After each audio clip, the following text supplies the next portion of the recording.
Yeah, thanks, Paul. Thanks, everybody, for being here. Obviously, a challenging day for Jeremy Larkin, the football player, but a blessing for Jeremy Larkin, the young man. This morning, he addressed his teammates, letting them know that, unfortunately, he'll no longer be able to participate as a football player. But equally, if not more important, he'll continue on as a student assistant coach and continue to be a part of our special brotherhood that we have here in our football program. One of the most inspirational speeches that I've ever heard from a young man, and his attitude is absolutely inspiring and not a surprise. It's been a challenging week or so for he and his family, but the most important thing is that our medical team, along with Jeremy, I think worked hand in hand, did a terrific job in identifying an issue that hopefully avoided anything for down the road that could have been, quite frankly, catastrophic from an injury standpoint. So, Lark's courage to speak up that something wasn't feeling right started this, and all the medical side I'll let Doc talk about, but we exhausted every resource possible and made the right decision. And I'm ecstatic that he's going to join the staff. He was adamant that with the team today that this is not the end. This is just a new chapter. And his attitude was awesome, and the guys gave him a standing ovation. Everybody's really fired up. So turn a negative into a positive, and he'll be a student assistant for a couple of years, and then maybe a GA down the road. So difficult, but at the same time, something I think will bring our team together. We've dealt with adversity in the past, and typically our guys have banded together because of it. But I think it's a great blessing for Lark and for his future, and he's got an incredibly bright one, and we're fired up for him for that.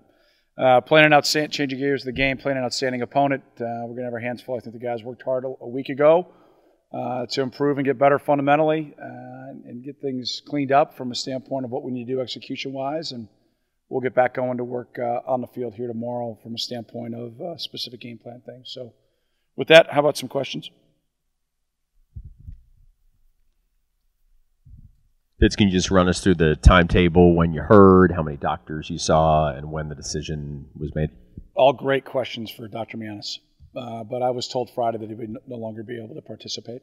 And so I'll just leave it at that. The rest of the stuff is all medical.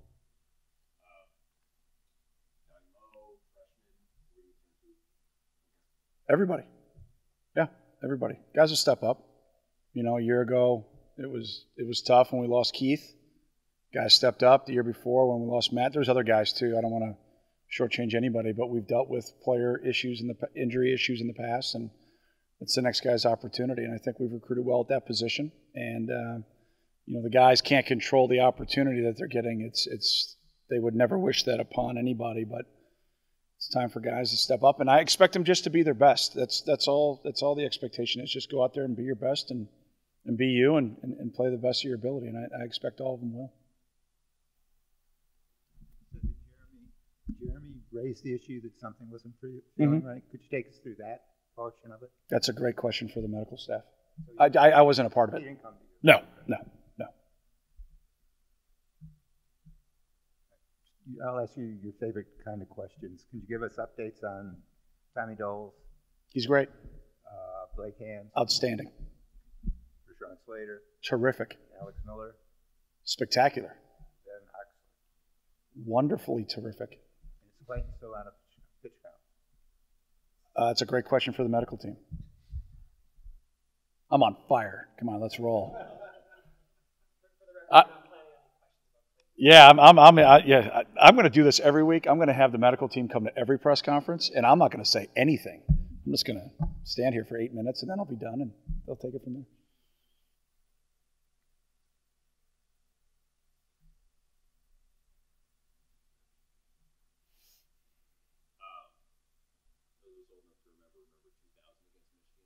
It was a really good one, but then there have been also a lot of awful losses, close losses, blowout losses. Bring that up with the guys, that it's been a tough road with Michigan lately?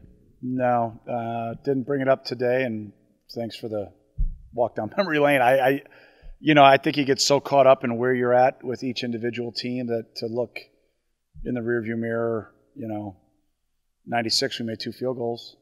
I mean, there's I think with every Big Ten opponent, there's there's good, bad, there's ugly, there's spectacular, there's all kinds of different history in the games, but that has zero net impact on the guys in the locker room right now, and I'm sure they're guys too. I mean, it's about both of our teams right here, right now.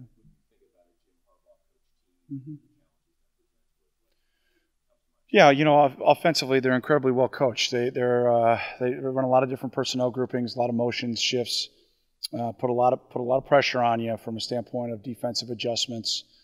Great talent at every position. Coach Brown's defense is outstanding. It's fun to watch. I mean, I enjoy watching it, except for this week. And kick game wise, they put a lot of pressure on you with their athletes and with their scheme. They're very aggressive and they do a very good job. They're very well coached. But it's not a surprise. We got ready for them a handful of years ago, and I felt the same way getting ready for it. It's very well coached, very, very talented squad. I think they play very physical.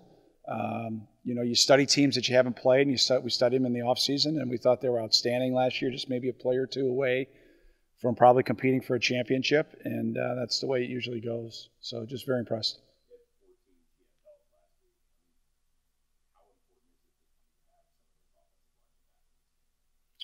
Well, I think it's important for whoever plays for us that they got to play to the best of their ability. We can only control what we can control, and that's who goes out there and plays. They got to execute fundamentally. They got to execute the scheme, and they got to go out and compete. And it doesn't matter if it's Michigan or anyone. You got to go out and do that regardless of your opponent, and I expect that our guys will. How good do you think Michigan is up front defensively, especially ends Gary and Winovich, and what kind of challenge is that going to be? They're as good as I've seen on tape since I've been in the league. I think they've got, number one, great fundamentals. I think from a relentless standpoint, they're the definition of it. They both got great motors. They're both incredibly physical. They're great with their hands. They understand the scheme. I think they're outstanding football players. Like I said, I really enjoy watching this defense, except for this week. I just think they play the way you're supposed to play. They play relentless. They play physical. They play team defense. They're well coordinated. They're outstanding fundamentally. So they do a great job. The players play relentlessly.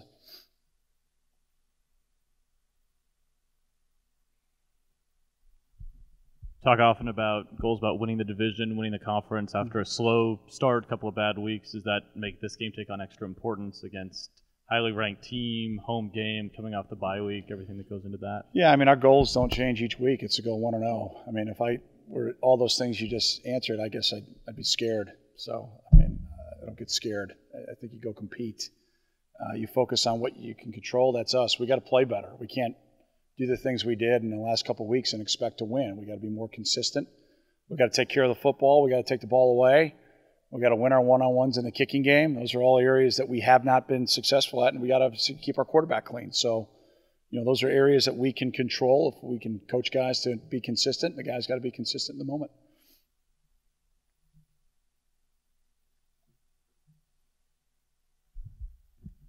In Big Ten play, you guys have opened kind of slowly over the last two seasons with the loss to Penn State last year and then Nebraska the year before that. How do you turn that around, get really ahead of steam going into conference play? Well, we're 1-0 right now. Yeah. I guess for no, that's all that matters, right? We're 1-0 in the Big Ten West. So, so this year we started off well. Like I just said, same answer. You watch the tape; it doesn't lie. You got to win one-on-ones. You got to execute consistently. You can't turn the ball over. If you do turn the ball over, you can't give up 19 points. Things of that nature. And then we got to take the ball away. We haven't done a good job of that the last 2 weeks. Our turnover ratio stinks the last 2 weeks, and it's a number one correlation to victory. So all the other things can get cleaned up, but we got to take the ball away, and we got to take care of it.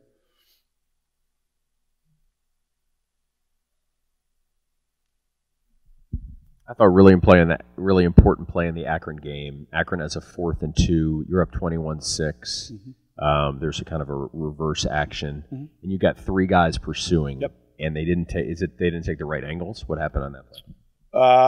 No, one guy missed, and then 2 guys got outran. Yeah. Yep.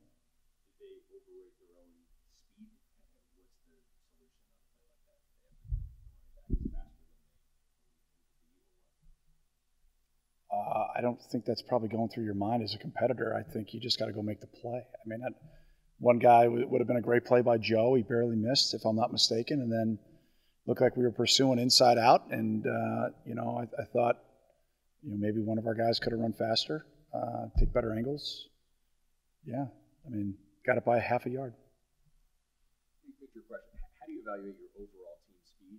And if we're looking 2, 4, 6, 8 years down the line, is that something that needs to be better? Yeah, I think you're always trying to improve your team speed. I think you look at every position and what your needs are.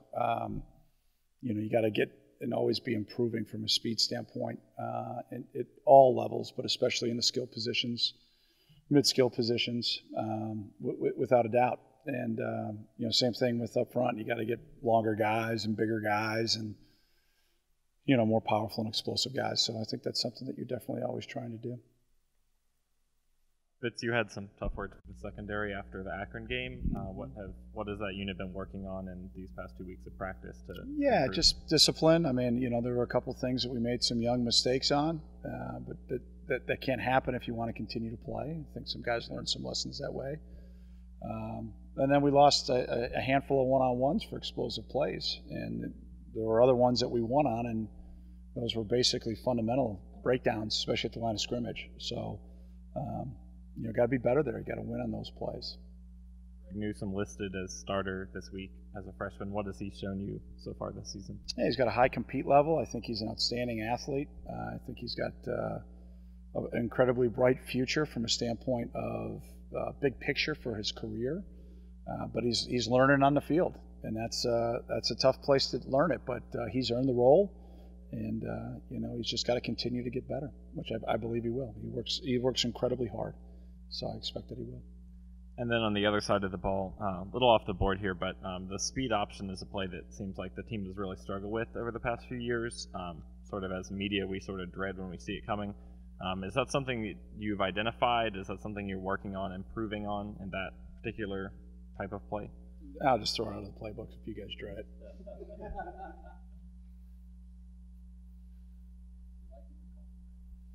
You guys like it when we win, right? Right? Yeah. And do you not like it when we lose?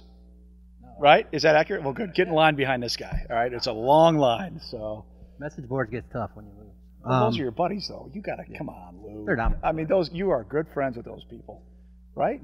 Very few of them. Oh, all right. Well, I thought and I like it that way. I thought you guys were boys.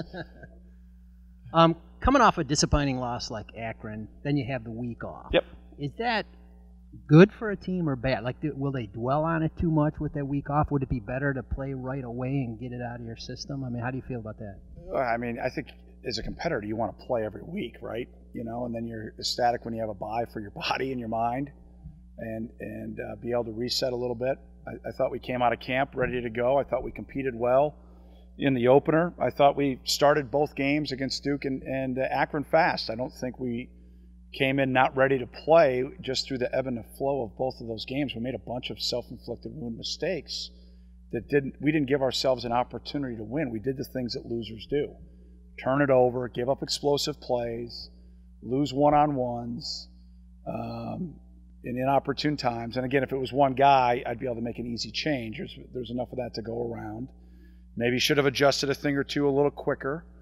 And then at the same time, opportunities in both games to put more points on the board and just not finishing it drives. So, the solution is within, and you got to control the controllables and just keep grinding and keep working. And our guys have been. And so, I can't control the schedule, so it is what it is. We put together a plan last week as a coaching staff to give our guys a little bit of chance to recharge. Re-energize for a couple days, and then we practiced really hard on Thursday and Friday. And I think we really improved. And then gave the guys the weekend off, and I thought we had a really focused go this morning. And I think that's how I would describe our guys right now. I think they're focused. I think they understand what we need to do and how we need to do it. Now, the talk is cheap. Now we got to go out and do it. And, we're going to do it now for 9 weeks against 9 outstanding football teams. And you find out who you are, and that's the best part of our game. And I expect the character in our locker room to step up and just keep working to get better. You talked a lot about explosive plays defensively. how you guys have struggled against those. But offensively, it seems like you guys are really struggling to create them as well. What can you do to kind of up that kind of quotient in terms of not even necessarily a deep ball, but just more than 20 yards? Yeah, well, we got to win some one-on-ones on the perimeter. We got a handful of tackles, especially the last 2 weeks where we were one-on-one in space, and we got to go win. And then our 50-50 balls the last 2 weeks, we've been at a low percentage. Those are opportunities there for explosive plays. So I would say those areas in particular. With Jeremy out, what is the challenge for John, Isaiah, and the entire room, particularly if it's probably the youngest ingredients on your roster? I mean, what's realistic to expect from, especially the freshmen and sophomores? Yeah, not to try to do too much. Just be who you are and do what you do. I think at times when you're a younger player, you try to press, you try to do too much. It's like the same question I probably got before the season. Well, how do you replace a Justin Jackson? You don't. The next guys step up, and it's their turn to go play. And, you go back to my time back with Tyrell, you're going to have players that make major impacts on the field, and that's the beauty and the challenge of college football is 25% of your roster graduates every year. And it's the next young men's opportunity. No one would want to have their opportunity like this, right, with Larkin being unable to play. But it's their time, and I expect them just to be themselves, go be and do what they do, and have a lot of fun doing it. Because that's what this game's all about. Go have fun and go play your butt off, and great things will happen, and learn from your experiences. And there's a reason why we recruit them. We believe they all can play, and we think they can make a difference. Not medical, Jeremy question. The student coaching thing, was that something you offered to him? Was that something, hey, I want to help however I can? How'd that kind of... Yeah, we talked, yesterday. We talked a bunch on Friday, but we talked yesterday face-to-face. And just kind of said, so what's your thoughts? What do you think you might want to do? And he's like, I definitely want to stay involved, as active as I can. I love all the guys in the team. I love the brotherhood. I want to stay a part of it. I definitely think coaching is something I may want to do down the road. I'm not sure if I want to do it long term, but maybe something I want to do. So this morning during the team meeting, I symbolically gave him a whistle, So, and then he gave it back to me. And then I gave him his own. So he said he wanted his own, not one of my old ones. So it was kind of funny. If you're in the room, it was, and I don't want to sound cold, but it wasn't a funeral. It was more of a celebration of a career, if that makes sense. Guys gave him a standing ovation. He gave an amazing speech, and he's not looking for a pity party. He's looking to make a difference. He's looking to make a difference with his teammates, with his team, with his program, like he has on the field, but now in a different light. And he definitely will do that just by who he is.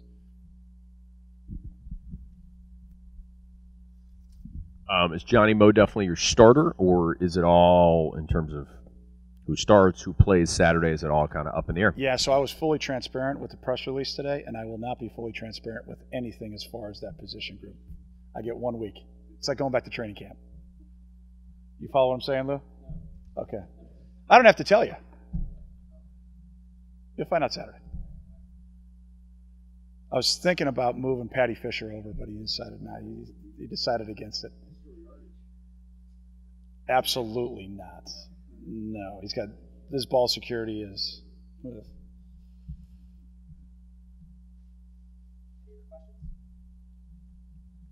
right, thanks for being here. Have a great day. Go Cats.